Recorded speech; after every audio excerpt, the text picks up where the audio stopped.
10 TV. You already know what the fuck, Mackie, man. We here with our special guest, you know what I mean? A little bit different, man. Tell me your name. It's Mike, man. How's it going, man? Got my man Mike, the big bro, right here, man. As you can see, the setup is a little bit different, man. We got a drum set up in here. My man is a musician. You feel me? I mean, let's start this off, man. Where you from? From North Carolina. North Carolina? Yeah, man. Who's coming out of North Carolina? Shoot, the country. The country? Ain't nothing good coming. Nah, I'm playing. There's a bunch of things coming out of North Carolina, man. I mean, when I think about North Carolina, I think about Michael Jordan, J. Cole, and recently the Baby. I mean, like, you know what I'm saying? What kind of other musicians are coming out of like North Carolina? Man, there's plenty of musicians coming out of North Carolina, man. You got the bass player played Bruno Mars. I can't think his name on the top of the head. That dude killing. The boy Damo Max, he's killing. Bro, it's a lot of musicians in the game coming out of North Carolina. It's a lot. Okay. I mean, how was it growing up in North Carolina? Slow. Slow? Like how slow? We talking like Monopoly slow? We talking like... We talking Monopoly slow until you pass go. Ooh, gotta get around the boardwalk over here. Shit. God. You ain't got no car, no bike. You stuck tonight. I mean, what got you into doing drums? Like, how old was you when you first started, when you picked up the drums, when you started playing on pots and pans? Like, how old? I was playing when I was 3. I was watching my uncle play. He used to make it look so cool because he didn't sweat. So I was like, man, if he can do it, I can do it. Yeah. So when I started playing, I was the full kit when I was 4. So you started at 3, got your full kit at 4, so your uncle was a big inspiration for you? Just because he didn't sweat, or just was it looking cool, or it's just like something you just... He just made it look cool, man. And then like my cousin Ben, he was playing. And he just made it just like, yeah, man. It would just be funny because he would show up to church late. Like service be halfway over, and he just come in like, yeah, bro, you got the drum, I'm about to play. I used to get so mad, I'd be like, yeah, man. When I get older, I'm gonna do the same thing. Just can't do it to you now because you like 6'4". We're gonna dive on the church in a second, but so it sounds like you're saying that most of your family are ingrained into music. They all play drums, or they all play different instruments, but it's just a musical family, just in general. Just a musical family in general, man. I mean, they all play something. And it was just very, I mean, my family's very talented. Like, now, it skips my mom and dad as far as they went the whole preacher route. But like I said, my uncle, he played. My other uncles, they played different instruments. And then we're rocking with me, my cousin Damo, he doing his thing. So, I mean, that's how it worked out. I'm pretty sure it's going to rub off in his kids. I think his kids already playing drums. So y'all started young. Pretty much. Y'all gonna play something. Y'all gonna do something. Well, not even that. It was never no pressure, I think, for nobody to say, hey, man, you need to play something. It was just, hey, that's why I want to play. Well, have you ever been taught, like, did you have to go to school or anything, or you just, like, a natural talent? I just picked it up. I think I went to, as far as my only school, probably middle school, I was in band briefly. I think I did 7th grade, had my little solo crap. It was alright. So, am I supposed to take from this like you like Nick Cannon over here from Drumline? You know what I'm saying? I ain't gonna say I'm Nick Cannon. So you know definitely didn't marry Mariah. But you know how to like read music, or you hear the music, or you know what I'm saying? You just go off like what you hear. You can tell what beat and what drum and snare. Like I would say at time it just came off just hearing what I played. So whatever I listened to, I was trying to mimic it. And as I got older, I started understanding how music works. So then I started being, I guess I would say, more musical. Okay. Now you mentioned that, you know, your mom and dad would, the other side, they don't really play instruments. They went to the church side and became preachers. So your family's very ingrained into the church. Is this how like most of you guys get y'all start playing drums, like through the church, like through the church field? Yeah, mostly. I mean, that's pretty much every musician, whether you're white, black, Latino, I don't care. At some point, your musical roots came from church. Any drum music now is basically came from church. I mean, I don't care what they tell you, something came from church. I mean, how is it like in the church field? You know what I mean? Because let me ask this question: have you ever experimented in not just only play for the church? Do you play like for a band or or anything like that? Like Yeah, freelance? yeah. I would mostly say I would do a lot of freelancing. It's mostly church background though right now. I mean, with any musician that starts out, you're gonna start off in predominantly the background, the cultivating it. Like there's some guys that just grew up listening to jazz and only playing jazz, so they're strictly jazz. Yeah. Some guys, same thing. Like they just like the freedom of R&B because it's more expressive. It just varies on what you grew up in. Okay, okay. And playing in that field, like how many how many concerts would you say you do? Do you do like a lot of church gigs, or do you like a lot of concerts, or a lot more freelance? Uh, Or is it a good balance like it's throughout the I year? try to make it a good balance because with churches, that's really the foundation of everything. How I got started, so I try to hang my hat on that. But as far as the money aspect, I would say I try to aim at with country where I do really like more of the main shows because that's really more financially better for me.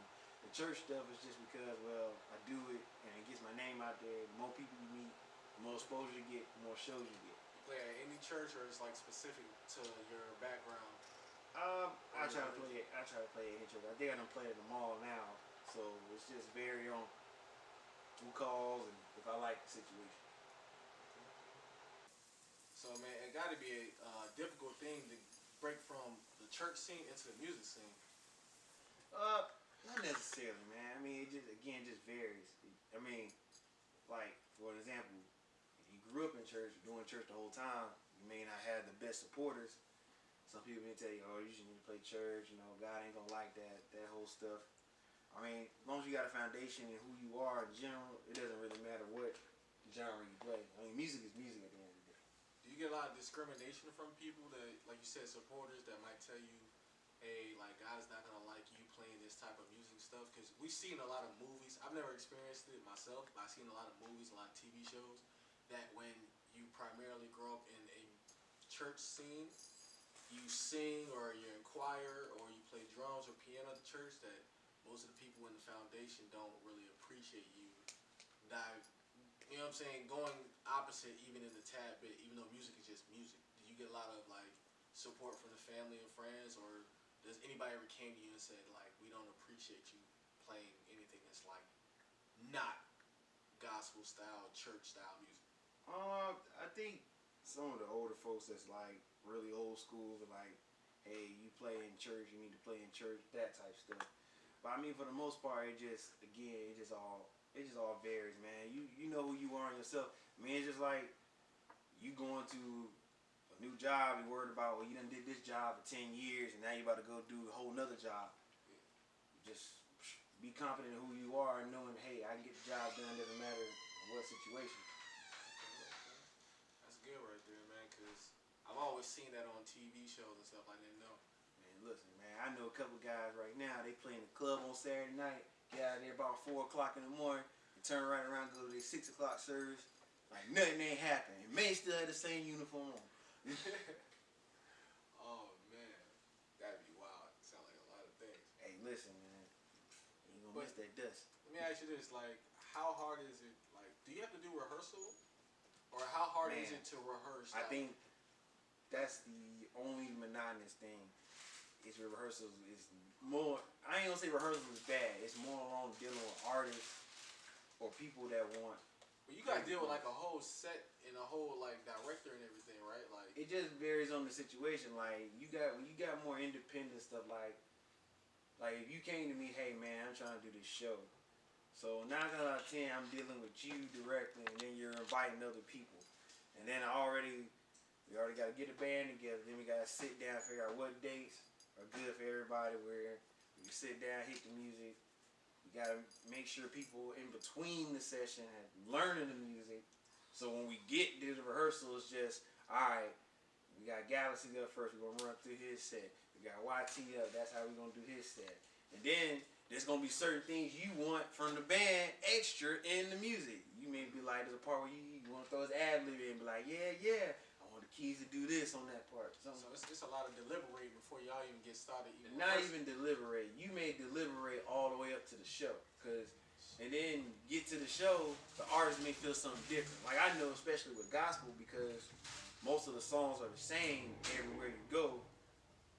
Like we went into a situation where we practiced and practiced this set over and over and over.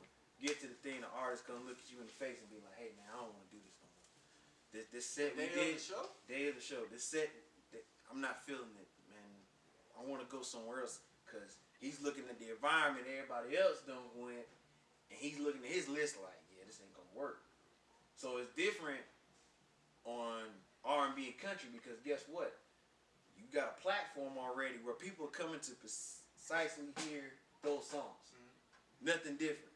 Like you can do something old, which is cool, everybody heard, but for the most part, if they came to a Galaxy concert and they want to hear Jump Out the Gym, bro, you doing Jump Out the Gym. Yeah, that's a fact. Yeah, like that's what you selling your album off of. So it's different with church. It's like we're already singing a bunch of songs and somebody else's songs. Yeah. So it's just one of those things where, hey, you know this, we're gonna play it.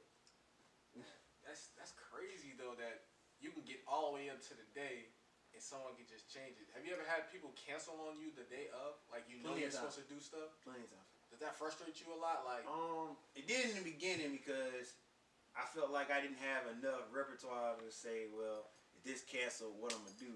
I feel like now I got enough people that I deal with, so it's on to something where, well, let me rephrase it because I don't want to sound disrespectful.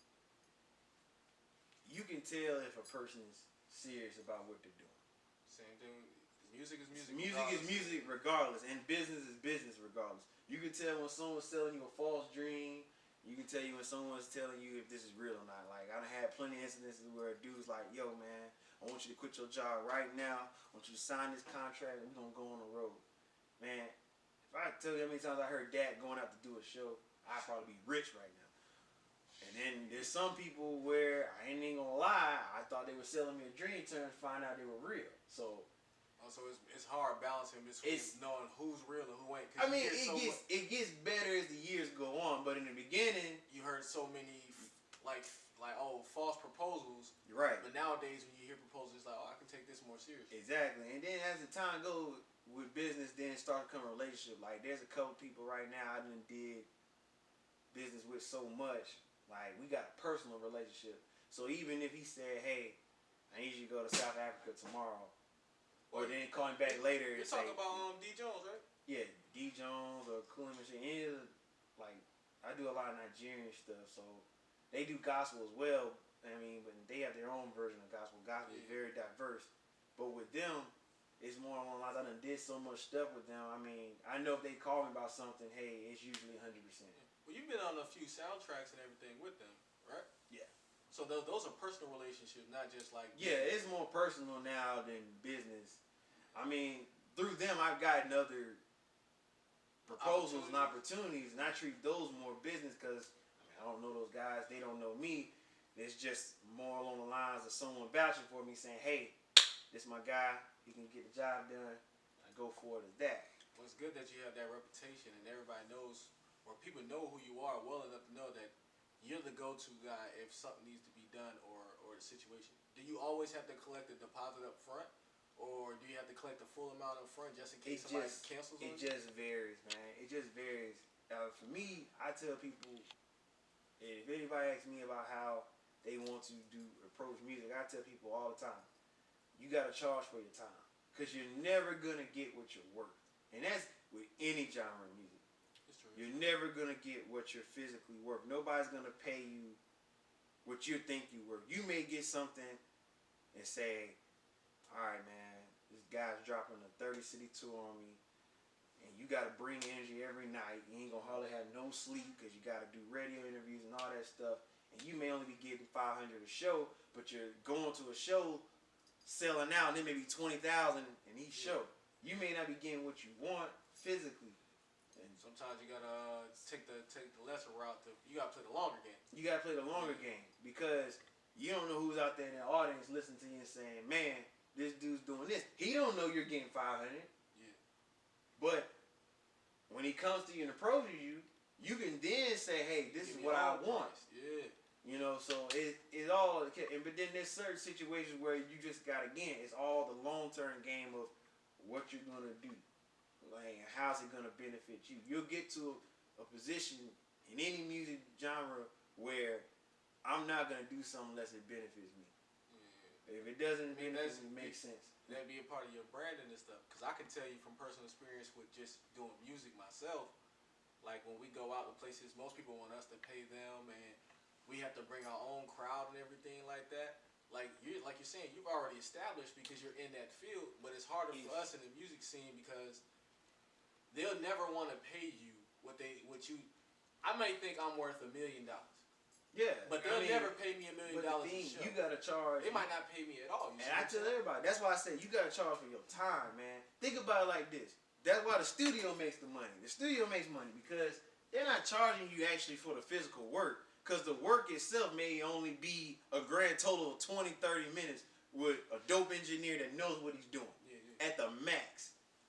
So you really paying more for the time, and sometimes the scenery. I know people that pay like $100 an hour. Yeah. Just because the scenery is so set up, like they got a fountain. Facts. You gotta charge. Paying for that. You gotta charge for your time, man. It's just like a feature, man. I mean, like once you even when you hear some of these features, you gotta think about guys like Drake and them telling people like, oh man, they don't do that many either. They don't do that many because like when they first blow up, because even though they blown up, they still gotta put their name out there and build reputation. So they may do a feature for if Snoop called Drake and said, yo, I need a feature for you, homie.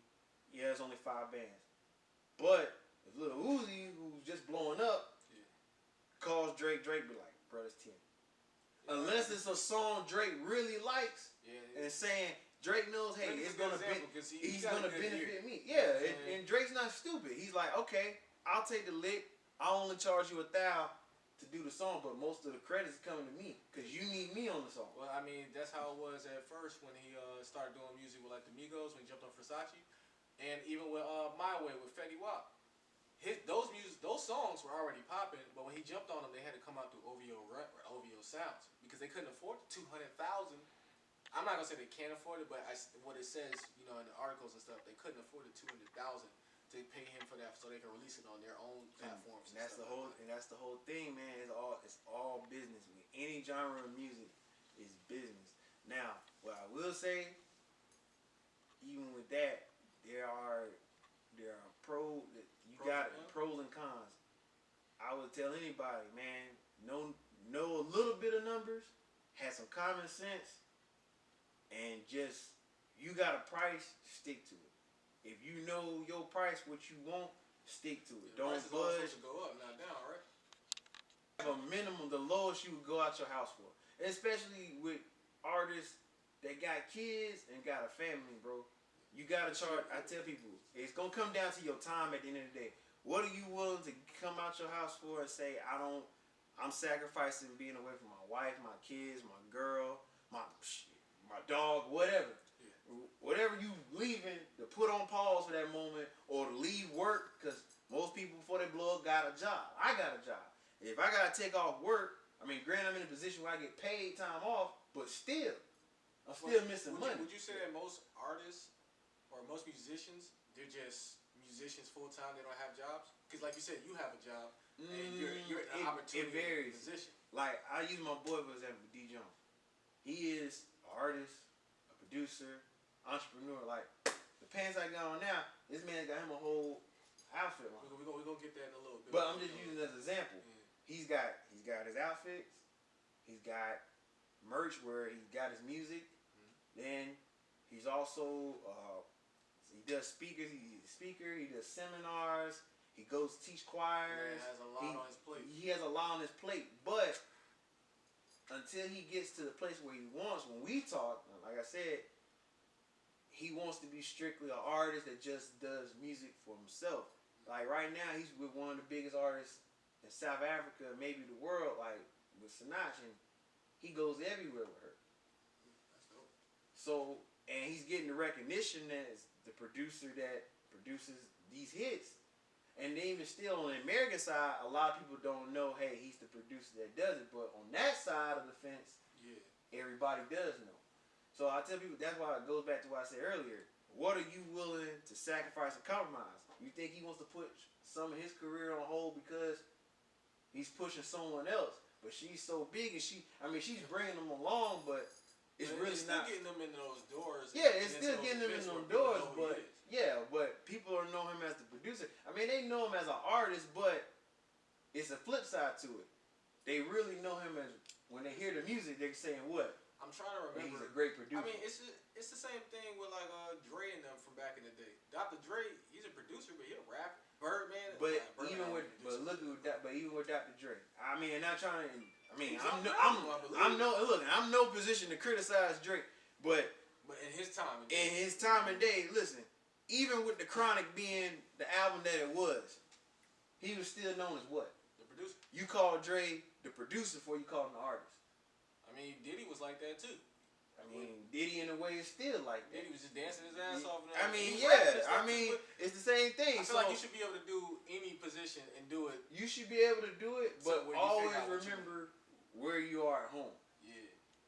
You're an artist, but you're doing videos. You can blow up doing videos, but guess what? Your main come up as An artist. you want people to know you as an artist. So Let me ask you this, man. I see you got this ring on over here, so you're married. How hard is it to be a married man in this field? Now, I'm not saying that these fields are the same when it comes to like being a rapper or whatever the case They're all may the be in. But like, do you have a lot of women that's chasing you and trying to mess up your communion? they're all the same, man. It doesn't matter what genre you in. I mean, at the end of the day, I would tell somebody when you're dealing with stuff like that, you got to have somebody that understands your situation. Got to have somebody that understands your grind. Got to have somebody that understands your hustle. If they don't understand any of those things, it's not gonna work. So never been no difficulty like going like. Oh, it's always been difficulties.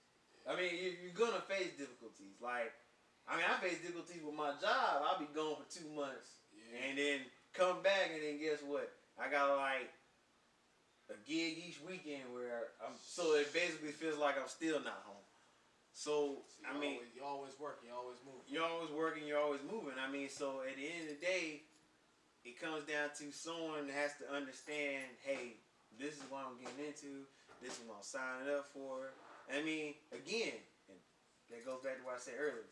You have to charge for your time. Yeah, well, you know, when you get with somebody, like you're married, I'm pretty sure you guys had the conversation at the beginning, like, you know this is what I'm doing. Yeah. And this can change. This is subject to change any time. You might have been just playing drums at the time. You might have been just working at the time, but this is your passion. This is your hobby.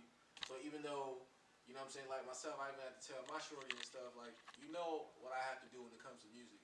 So you have to understand when I'm out late or I'm out here at these shows and the studios and stuff, that this is something that I want to do, but it's not something that I want to sit up in here and do every day.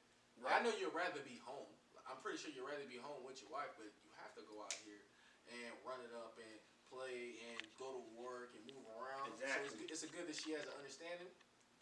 Yeah, she has a good understanding. I mean, she used to do music as well, so that was kind of one of the pros to that. I mean, but it's one of those situations where, man, like you said, it can change overnight. You could be doing it where you think you're going now, and then you can get a call tomorrow saying, yo, man, heard your mixtape, bro. I'm about to do this tour come next month, man. I need you to be out. We ain't going to be probably back to December. And if the money's right and everything look tight, are you really going to say no? At that point, like I work myself right now, at that point I would have to, of course, if it's serious, yeah, that has to be your main thing at that point. I mean, at you that have to point, stay so consistent with it because... And there's some situations where I've been able to bring her along where the gig is flexible to that. But there are also situations where you'll find out as you go along. Once you done did it so many times, you'll know beforehand, all right, this is a gig she can come on. Oh, no, this is a gig she got to So they say, hey, we need you in California. You'll know if it's possible, if she can come with you out. Yeah, I mean, you can tell because, I mean, once you start talking to people, you start negotiating and seeing what's the requirements. Like, I had one gig where dude said, yo, we're going to Florida. All right. I ain't that far. We in the A right now. So. Right. But he said, yo, we getting your plane ticket. And I think it was on Thursday.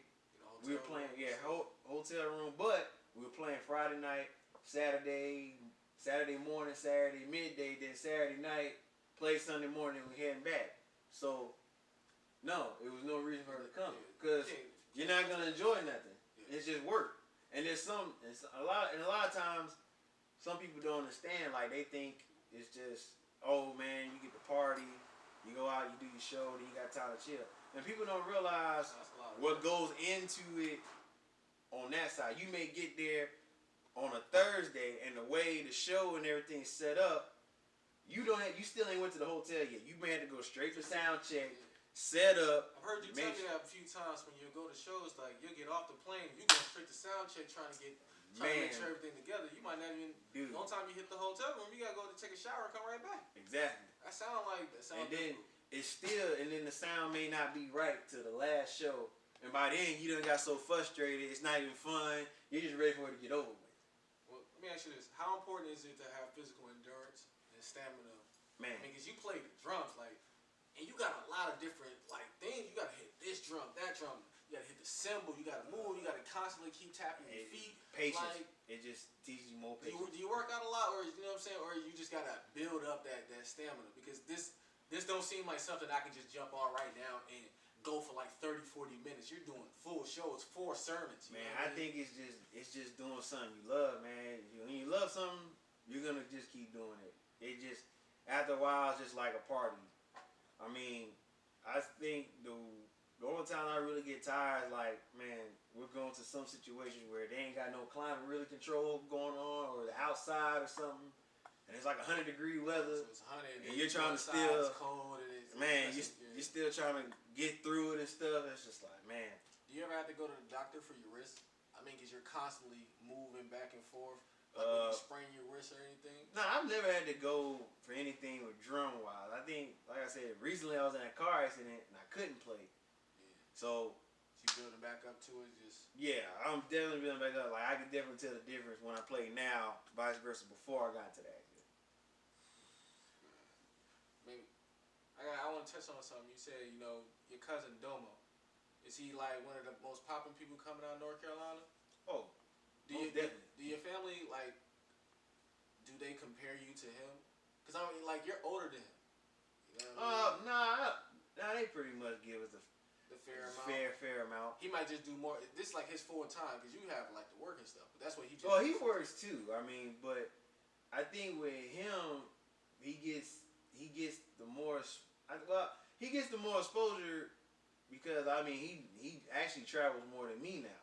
Yeah. It's just. Is it because of work or? With me, it's because of work. Yeah. With him, it's he's getting the gigs, he's getting the calls.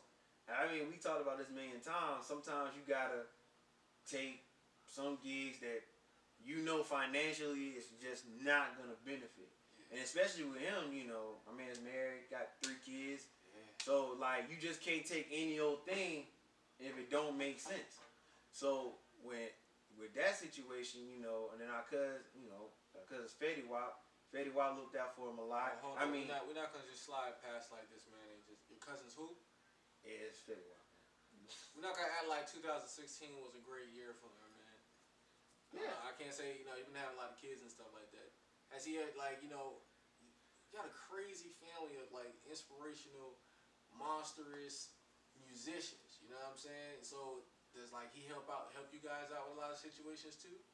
I think he does. Let me ask this though. Since y'all all do music, the reason I ask do you guys get compared to each other like who's better or not because y'all all do music and all y'all are so successful in what you guys are doing, but it's just they might say well Mike did this and he's doing this like this, but Domo doing this, but Fetty he overdoing this. Well, I mean, for one, it can't be a fair comparison now. I mean, not a competition, but it definitely couldn't be a fair comparison now because you got one here, and one here. So, I mean, 3 different spectrums here. So, I mean, it just varies, man.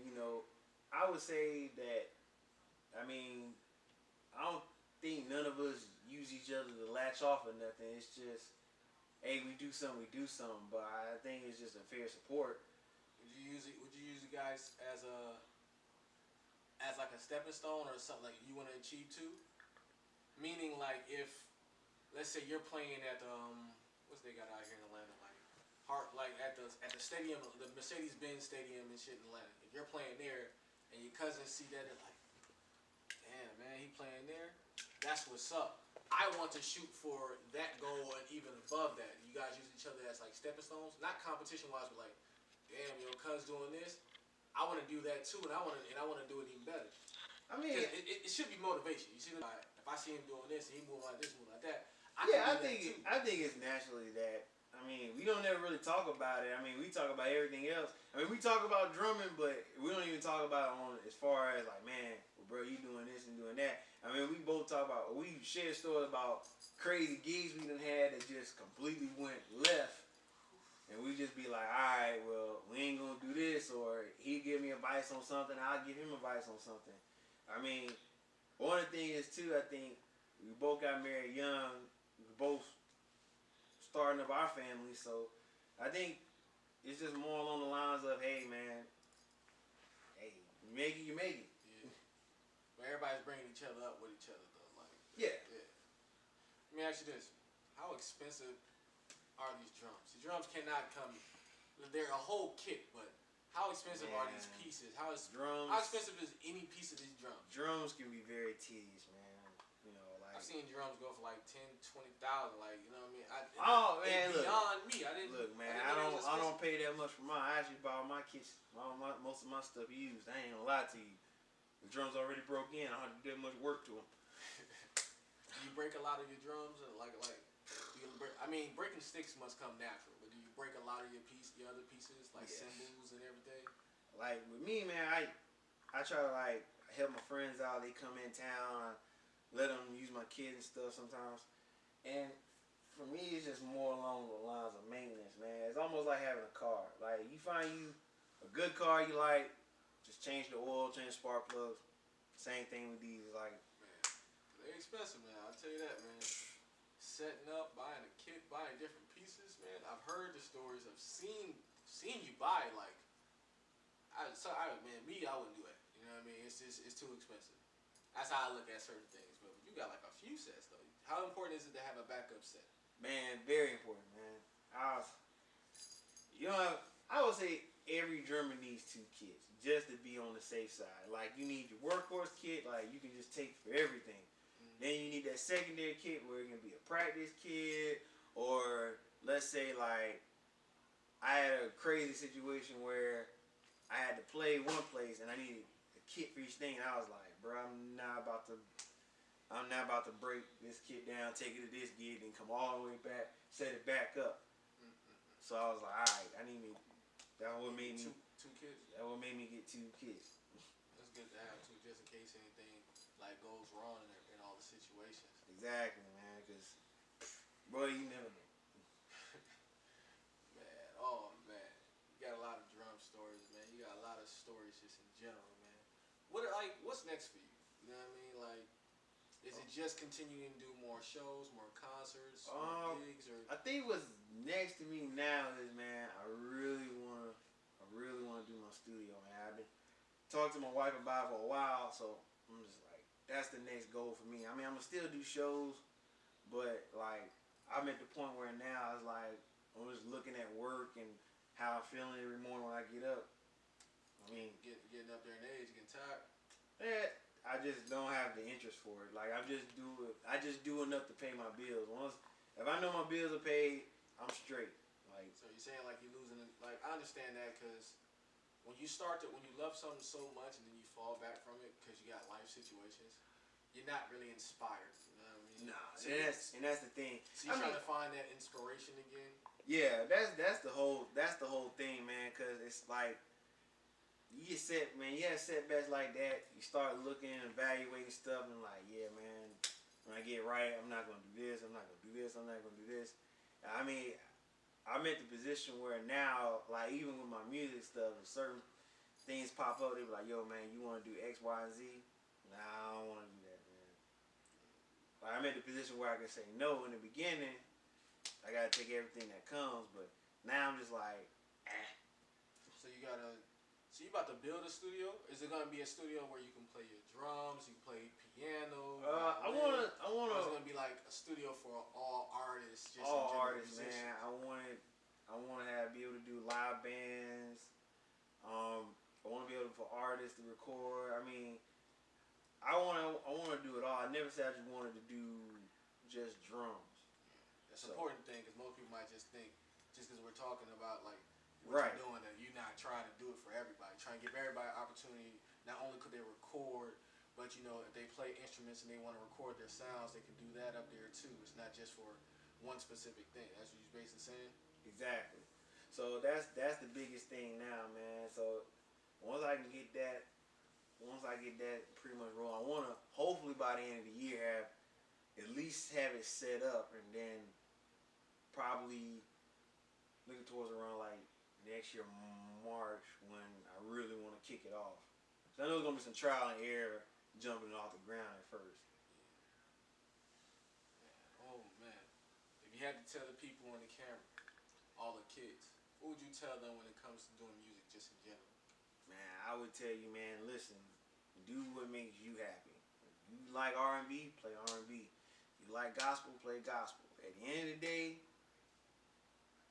ain't nothing gonna make you more happy than what playing in general. So it don't matter what it is. Man, this has been a great episode, man. I appreciate you coming in. Tell them where they can follow you at. You can follow me on Instagram at Mike Plays Drums. Facebook is just Michael Pruitt. Wait, you gotta spell it out, man, because some people spell it different. It might be an underscore or something in there. Man, it is just Mike Plays Drums. MIKE, MICHAEL. MIKE, and then plays, and then drums. That's it. You got any YouTube or anything? Where can they find? Where can they find the next show or find some videos of you drumming? Man, it's very sporadic. It's very sporadic. I was actually supposed to do a show today, and the guy called me this morning and canceled. So, see, it's a good thing we talked about that cancellation. People cancel the day up. That's man, crazy. listen, I'm telling you, man. So it's just one of those things where if I know if it's something legit, they'll send me a flyer, and it just depends if I even think about posting it, cause my mind be somewhere else. Man, it's been a great episode, man. Thank you coming through, Mike. You know what I'm saying? You know how we get down. You feel me? Lifeless Intent, ENT Y'all already know what the fuck, Mackin', man. Shout out to the cameraman, man. I mean, hey kids, if you want to play any instrument or anything, like he said, do what you gotta do. You know what I mean? You can be whatever you want to be, man. If you want to hold the camera like the cameraman behind there, hold that camera. You cameraman, you feel me? Triple up, man. LIETV. We out.